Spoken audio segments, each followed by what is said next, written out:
Жителите на Иловица и Штука и активистите против отворање на рудникот 6-ти ден го дочекаа утрото на блокадите. Заедно со механизацијата и автомобилите го блокираа пристапниот пат до рудникот, но ангажираните работници и археолозите не се појавија.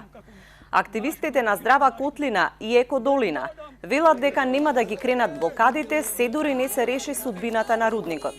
Еден од најредовните е Дедо Илјо, жител на Штука, кој буквално секој ден го дочекува на барикадите.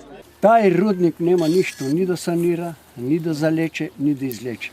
Тоа ќе е една краткотрајна атомска бомба, за одредено време ќе доуниште се што има тука и ќе заврши таа такво. После само може да се сликаме.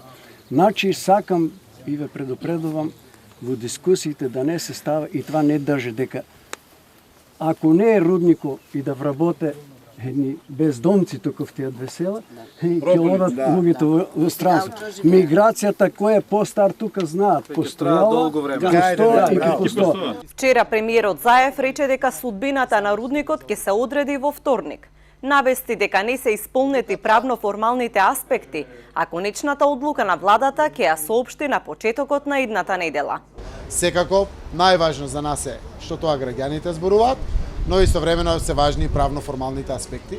Ако биде се завршено, можно е овој вторник веќе да се донесе одлуката, а ако не, веќе следниот вторник ќе се донесе. Зависи од правно-формалниот аспект на поминување на процедурите. Блокадите на пристапниот пат почнаа минатата недела за да ги спречат археолошките истражувања на огражден што ги финансира Евромакс.